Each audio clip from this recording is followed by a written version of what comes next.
let's be honest, that jump from school, grad school, college, whatever it may be for you, to a 9 to 5 can be jarring. It's a whole new world. Figuring out how to juggle deadlines, timelines, work, life, personal life, like every single thing, and thrive in all of those different aspects now becomes like so important. It honestly feels like you're trying to master adulthood overnight. At least that's what it felt like for me. If you're about to step into your first 9 to 5, or you already started and you're in it like I am, trust me, you are not alone, clearly. Hi, I'm Maria, the Maria Fadi on all socials, and I help you look good, feel confident, and achieve your goals. And if you're ready, let's get into it. So I've been in your shoes, overwhelmed and wondering why no one gave me a cheat sheet for adulthood. No one gave me a cheat sheet, and no one really kind of opened my eyes to the realities of working a 9 to 5. But today I'm going to be sharing everything I wish I knew before I was clocking in for my first 9 to 5,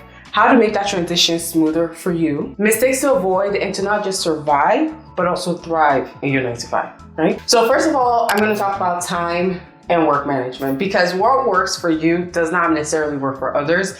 And when I first started working my first 9 to 5, a lot of people are morning people, but that's the thing, right? If me personally, I'm not a morning person. I'm not gonna jump into a meeting at 9 o'clock in the morning and be like really on. I know that about myself.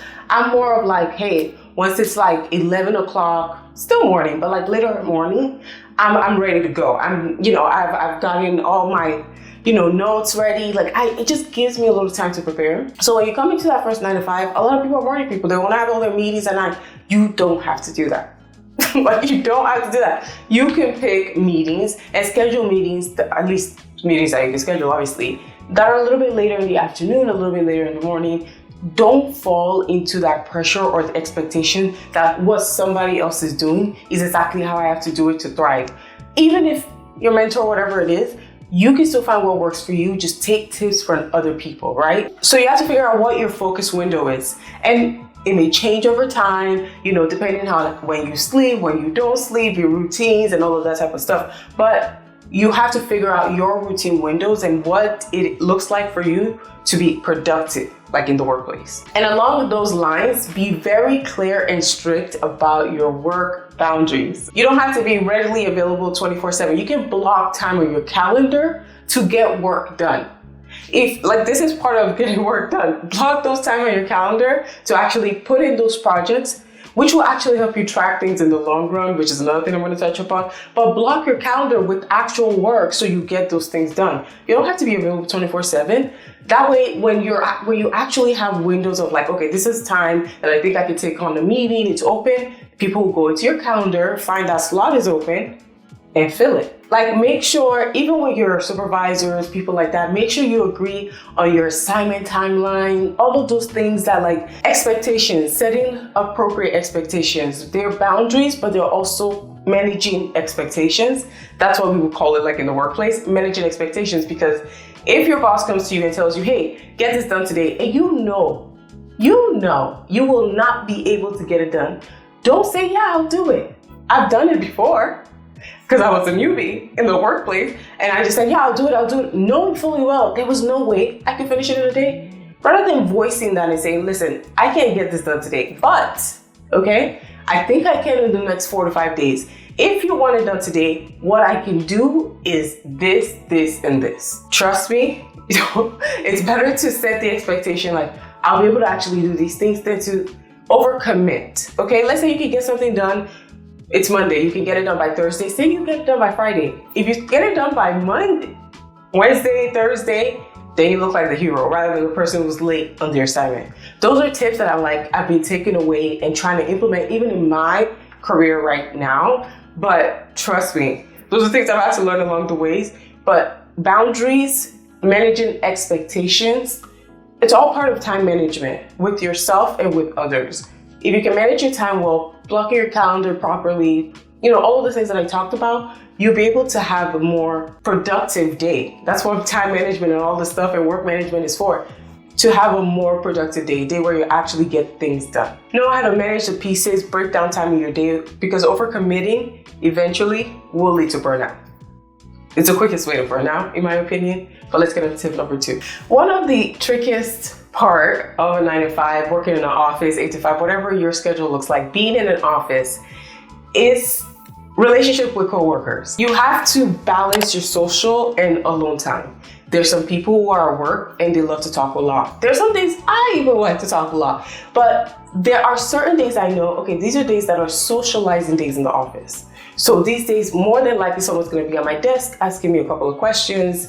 So that way, it just makes sense for us to talk more on these days. And there's some days when I do not want to talk at all. I want to go into a little cubicle section and get my stuff done. I don't even really want to see anybody. So balancing that alone and socializing time, even in the workplace, even with your coworkers, is key. But just remember, just like in your personal life, it is okay to say no. If someone comes to your desk and do you have a moment? If you don't mind, can we reconvene in like 30 minutes? I'm actually backed up all day today. Do you mind if we put something on the calendar? Or I'll put something on your calendar really quickly. And that way you are able to kind of control some of that time. Now, of course, emergencies happen. I'm not gonna lie. Like there'll be times when it's like, I just have to go into this meeting. I'm not prepared. My boss says to jump into it. We've all been there. But overall, if you're able to control that when it comes to just interpersonal like relationship with your coworkers, big game changer. When you need to take a break, take it. I'm an introvert, okay? I would say, I can swing both ways, but overall, I love being alone, okay? I love being alone. So just being out in public, I feel like it's just a lot of work sometimes. Like I said, there are times when I need to be alone. Finding that balance will keep you grounded in the workplace. Like you feel like you're in control of your time, which is gonna segue now into office politics, because office politics is very closely related to working with and interacting with your coworkers. You don't want to get caught up in drama. Trust me. So there's so much drama that happens in an 8, 9, 10 hour, whatever work day hours you work, there will be drama. Whether it's a little bit of tea, it's a little bit of drama. It's okay to know the tea, but be careful who you're spreading drama with. Try to keep it professional, okay? Be the nodder in the conversation. Just nod and smile, okay? Nod and smile. Absorb, nod and smile. Just say it with me, nod and smile. So they just, the people who really love the drama will spill the drama. Just nod and smile. Oh, really? Oh, really? Oh, nod and smile. Just gather. Oh, and then what happened? Oh, wow, what, really? Really? Oh, nod and smile. You can get the tea. People want to spill the tea. They need someone to get that drama out to. You're just there, you know what I mean? You can be friends without overstepping when it comes to like sharing information. Now, I'm a former yapper myself. I'm on my reformation path. So sometimes I do feel like I overspeak when I don't want to. And recently I've been just like, you know what? I'm gonna take a back step. Because my attempt to be my people-pleasing ways, I want to make everyone comfortable. So I want to be like, oh yeah. Now, like I said, nod and smile. I'm not even, oh yeah, anymore. Great. I'm absorbing this information and I'm going to take it with me. Especially with the people who have the drama. If they're telling you the drama, they're going to tell your drama to somebody else too. Hello?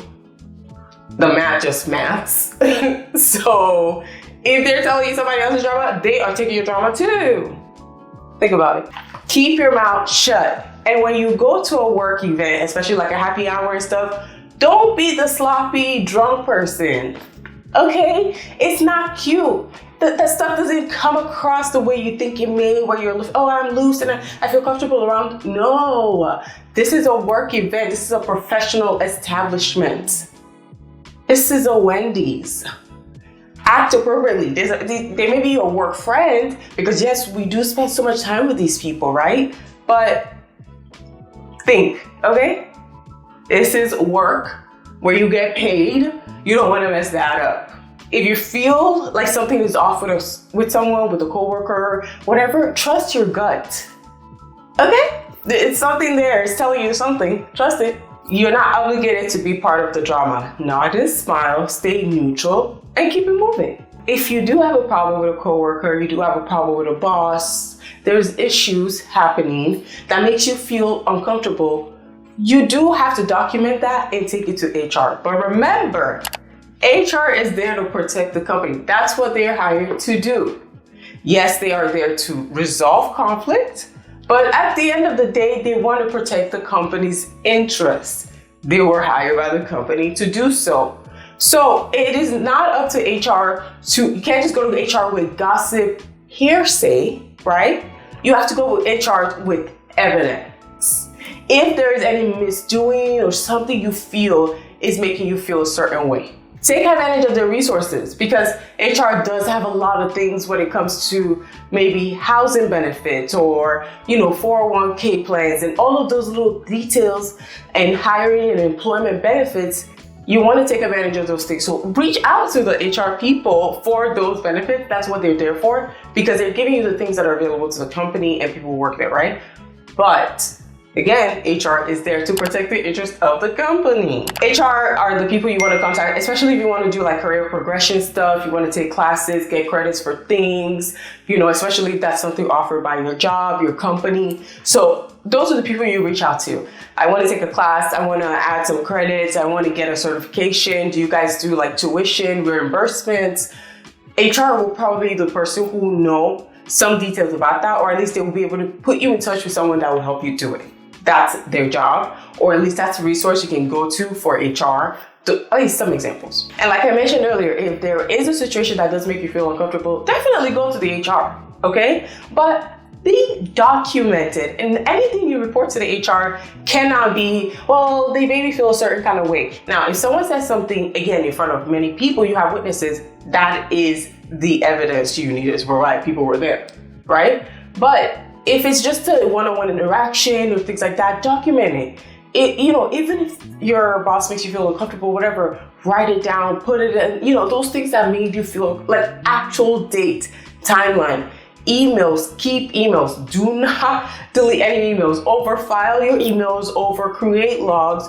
Just keep a record of everything. Because those are the things you can say, this is the email I received that was very rude, or this is the thing that proof. That's what you need if you are going to HR to actually make an impact. Not, oh, well, they said this one time. No. Even if they say it to you, write it down. That's still proof, because you have a date, time, log, and over time you can corroborate your story, but it's like making a case, right? Because HR is there to protect the company, not really you, but again, they are there as a mediator for you and the company. You have to protect your physical health, especially when you're working as a newbie, a professional, mid-career level, executive, whatever it may be. Take your breaks. If there are breaks that are obviously coded into your workday, take them. Don't be that person, oh, I want to sit at my desk for what? You want to pass out at the desk. There are many stories, or there was a recent story of someone who passed away at the desk. Take the time to take care of you. Take the breaks. Take your lunch breaks. Don't oh, I have to sit at my desk. The point of the lunch break is to take that time away from looking at the screens, get air, get sun. That's something that I have to, I want to go outside to get it, just to walk around for 15 minutes to get sun in the daytime when I'm at work. If I'm working from home, I'm going on the balcony in the morning to get some sun. Some sun? Trust me, it's changed again for me. I'm not even gonna lie. I used to be I was staying inside %, the sun thing.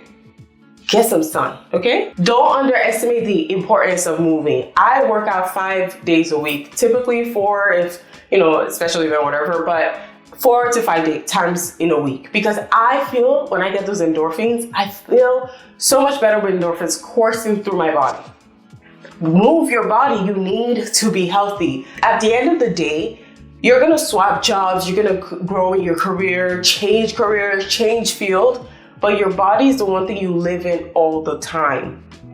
Treat it with some respect. It's taking care of you so much. Treat it with some respect. If your job has a wellness program, they have a gym, they have things, enroll in them. At my old job, my very first job, they had a lot of wellness programs where you'd actually get gift cards when you hit certain limits. So I would always hit those points, go on a walk, go running, and I would hit those points or work out in the morning, things like that.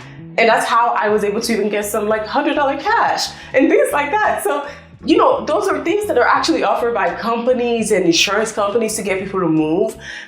If you have mental health issues and you want to talk to someone, those are things that are offered by the company, or usually they have, you know, therapy on deck or something like that, because mental health is such a big issue now. But like getting up from your desk, stretching, you know, don't feel so weird to stretch. A lot of people are willing to do it anyway nowadays, but stretch. Get a standing desk if you can. You know, move your body. Don't just sit still all day. Take care of your wellness, because it will take care of you in the long run. Now, I touched upon your mental health while I was talking about your physical health, but your mental health is key, all right? Because as we all know, your 9 to 5 can feel so all-consuming, especially when you started. I was like, the first day I went to work and I realized I was gonna work a 9 to 5 for a long time, I literally was like, I cannot do this. Literally the first day I went to work was the day I decided I am gonna just do the content already. I'm just gonna try it out, because this is not giving me what I thought it was gonna give me. And mind you, I went to landscape architecture school. I wanted to do design. Now at the time, obviously I wasn't in the right company and doing the right things. I'm a little bit more into what I wanna do now, and I'm like doing consulting and stuff. But at that time, to work to where I am now as a 6-year professional with my master's and stuff, different perspective. And I've been working since I was 17, so I've been working for a minute. But to be able to like get to that 9 to 5, because before it was more like, you know, flex work, flex schedule, but that every day really messed with my mental health. And I think it messes with a lot of mental health, like people's mental health too, because I see the Reddits, I see the TikToks, I see the YouTubes. It can be exhausting to clock in every single day. Now, I have a more flexible schedule, and I'm grateful work from home is like been implemented, so a lot of people at least have that flexibility. But to go in every single day to the office, and some people still have that, can be so draining to your body, but like just to your like routine in life.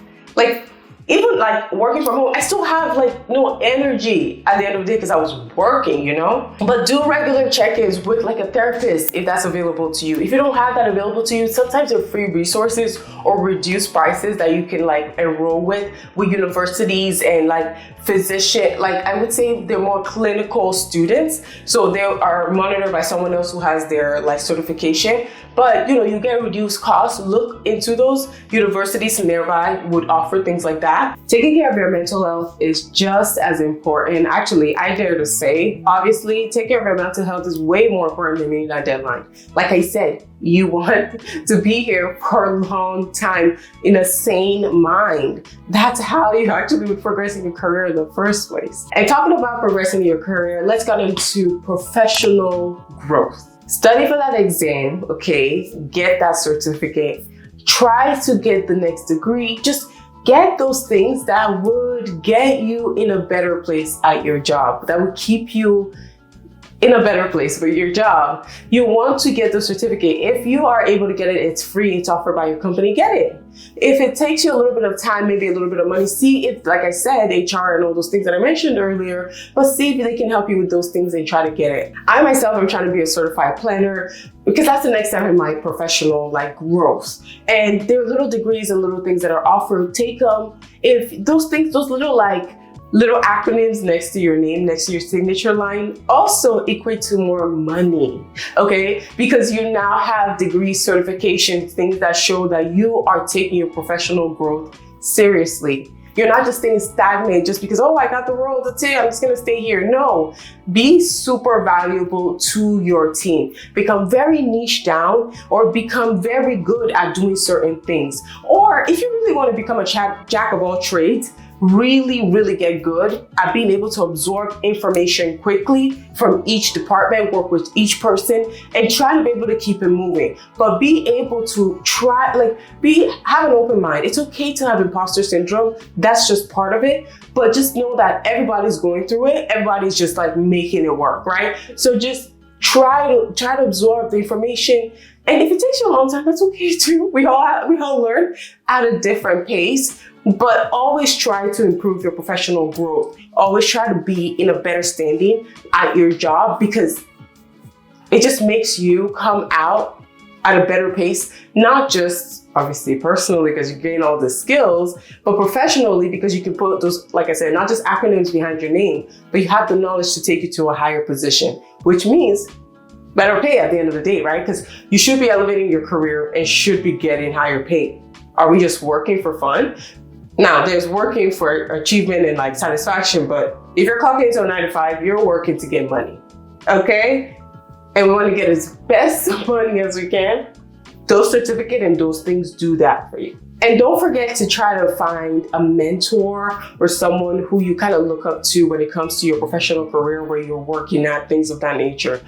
Finding someone maybe who looks like you, like I love to talk to a lot of Black women in the workplace, other certified planners and people like that who already achieved the things that I want to achieve. Find that person that you can either look to, see how their career went, get tips from them. You don't have to copy what they did because everyone's unique, right? But it will help you avoid certain mistakes. They might tell you maybe don't work like that, or maybe this person, I actually know what they work like, and maybe this is the kind of result you need for them to take you seriously. Like they'll give you those tips because again, they take you under your wings.